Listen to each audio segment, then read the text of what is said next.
But I just wanted to ask you, I mean, since the demise, as we're talking about the opera, you know, the big singers, since the demise of the opera's golden age, apparently singers' voices are no really longer the drawing card they once were for audiences to attend opera. Do you feel then perhaps that singers' bodies on stage have become more the visual medium for portraying the story of the opera, whilst their voices have perhaps become more to feature as an ensemble alongside the orchestra, like almost like an instrument? Do you feel that Yes. way? Yeah, I understand. I think certainly if you go to the to the major opera houses in the world, there certainly are marquee singers. Some of them are based in a particular city, some of them are quite international, and there are certainly still, many people who love opera, not just because of the sound of the voice, but because of the personality or the dynamism of particular singer. So Yeah, I know we're not in the in the golden age yeah, when that was the absolute top ticket item. But I don't mm, think that culture has completely disappeared. What I do think right, is that the and I think what's a very positive thing is that the idea that opera really should be a unified form where the theatricality and the visuals and the sound and the character and the singer themselves, this all blends together. right, I think the most successful projects are the ones where each of these elements is vivid and strong, mm, I mean, I love project where singers are just off the charts brilliant, and people come and are, I think in Death and the Powers, every one of the singers, they except maybe for the main character, James Madalena, who's quite a well-known baritone. mm-hmm, Um, Most of the others were actually rather young singers, so you're right, absolutely right that people wouldn't have come to the opera because they knew the name ahead of time. But I'm certain that many people hearing the performances, hopefully they were immersed in the total experience. But I know yeah, many people were absolutely taken with one performer or another. And actually, one of the nice things about Death and the Powers in particular is that I think mm, different people associated with different singers. There were maybe a couple who everybody was wowed by, yeah, but I would talk to different audience members, and almost each individual person would come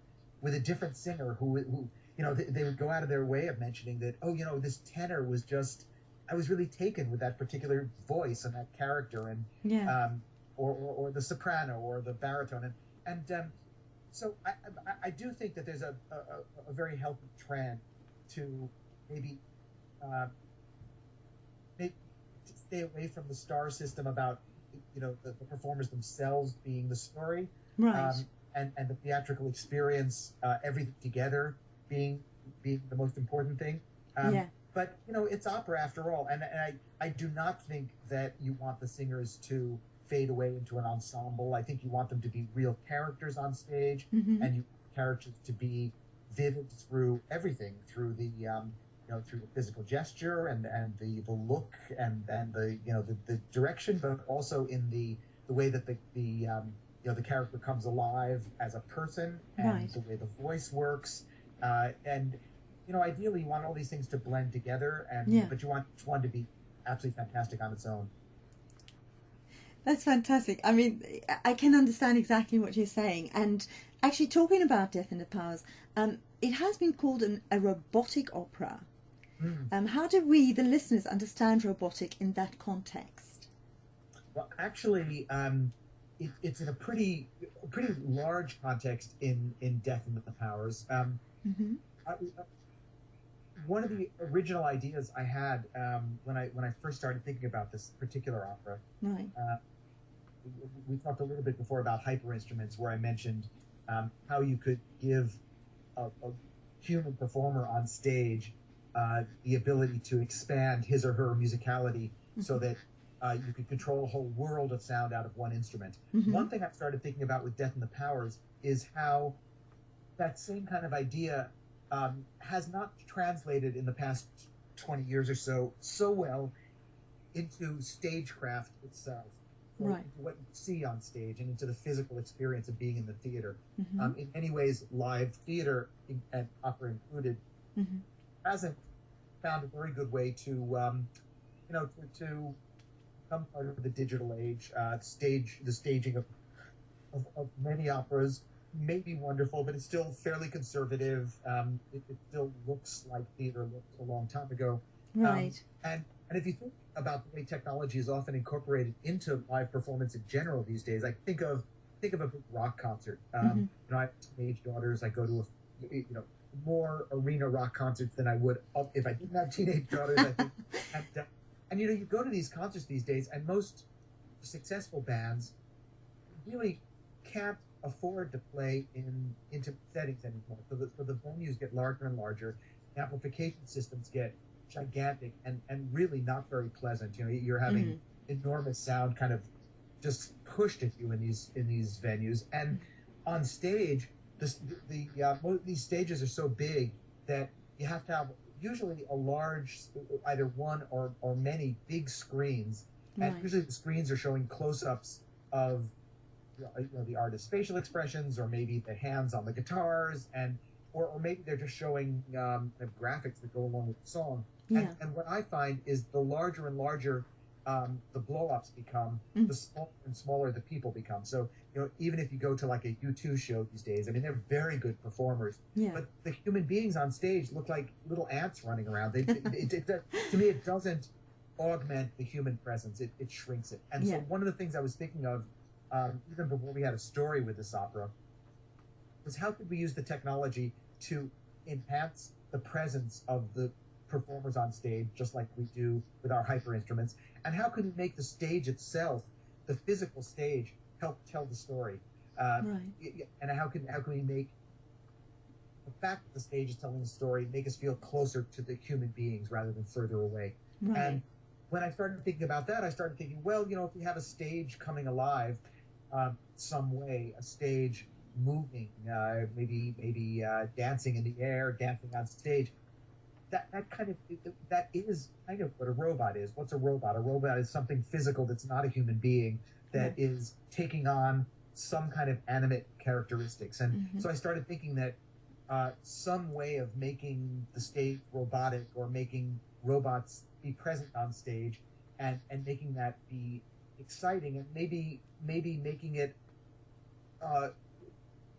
move towards an experience where we would think about the relationship between human beings, how technology can enhance human capability, and maybe what the limits are, where a human ends and where technology starts, where, is that blurry somewhere? Are they going to become the same thing at one point? No, they're not going to become one thing. Well, why not? That became very core to the subject. And so we started thinking about different ways to make robots that would be part of this project. And then the other totally parallel idea I had at the beginning of Death and the Powers was just about aging and mortality and legacy. I mean, I'm middle-aged, and just for myself, I'm just thinking about the kind of cycle of life. But even more than that, I was thinking about my own parents getting older, and in particular, the relationship across generations between my parents and my children, and simply just the simple fact of,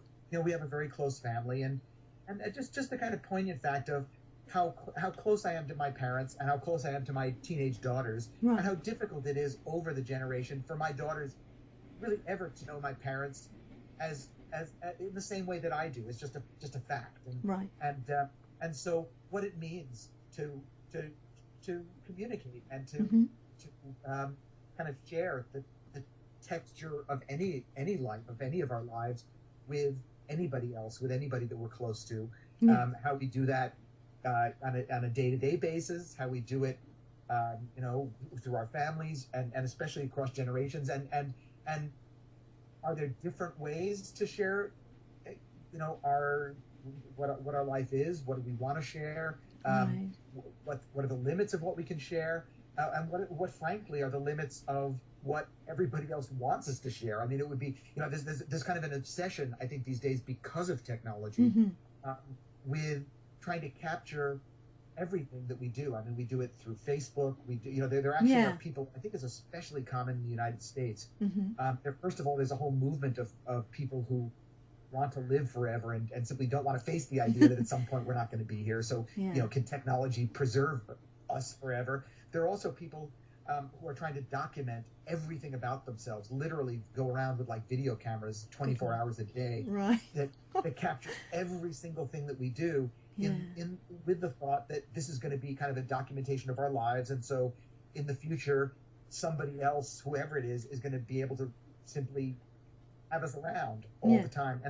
And you know, I think to me, all of these considerations, just the human consideration of how we share what we are with others, what we can't share, just that poignant thing that anybody deals with, nothing to do with technology. Then the obsession with, well, maybe technology can solve this problem for us, which is on the one hand a kind of, in many ways the very touching extension of our desire to just be here forever. On the other hand, it's very naive and kind of, I don't know what you want to say. I mean, it's narcissistic or poignant, so this was another aspect that I wanted to be central to this opera. The reason I mentioned it in this context is that in making the story and in working with Robert Pinsky, the poet, to formulate this story, these two ideas of robots and legacy and preserving something essential about ourselves, these two things became connected. And so we made up this story about a man who's obsessed partly with living forever, but even more with this guy. Simon Powers is actually, he's rich, powerful, successful. He's also kind of like the situation I just described. He's kind of, I don't know if creepy is the word, but there's something, there's something weird about him as well. And he's we thought of him as kind of like Bill Gates meets Howard Hughes meets Walt Disney, Steve Jobs, somebody like that. He can do anything he wants, and he's visionary, but he's also kind of kooky, and there's also something about what he wants which isn't quite right, even though we can kind of understand it and associate with it. So he is actually kind of tired of the world. He wants to leave, but he wants everything about himself to stay. He wants his memories and his personality and his ability to still be in close contact with everybody he loves, and he wants to keep manipulating his businesses, but he wants to be gone. And so he invents this thing called the system, and the system allows himself to download himself into his environment, and the person disappears at the end of the first scene of the opera, and the stage little by little takes on his characteristics. The stage comes alive, and he's designed these robots which are kind of his intermediary when he's not there. And so the robots in the opera are everything that he leaves when he disappears. And there actually is a chorus, like a Greek chorus of robots that help tell the story. And they're kind of like any Greek chorus. They're kind of like the intermediary between the story being told on stage and the audience. The whole stage itself actually becomes the main character because the singer's not there anymore for most of the opera. So we measure the singer, actually, Jim Madalena, goes down into the orchestra pit. We have a special booth built for him. And just like a hyper instrument, he sings, and we measure singing, we measure his body movement, we measure his gesture, we measure his muscle tension, we measure his breathing. So we measure what he's singing, but also the emotion of his performance. And all of this bubbles up onto stage and influences the way the sound changes, the way the sound moves in space, and it influences the way these robots move on stage, and it influences the way the whole set, these gigantic walls, which look like the walls in his room, but are actually big robots. They're these big 3-ton walls that move and spin and show images that are really, we think of them as kind of images of his inner being. They don't look like pictures. They look like light and shadow.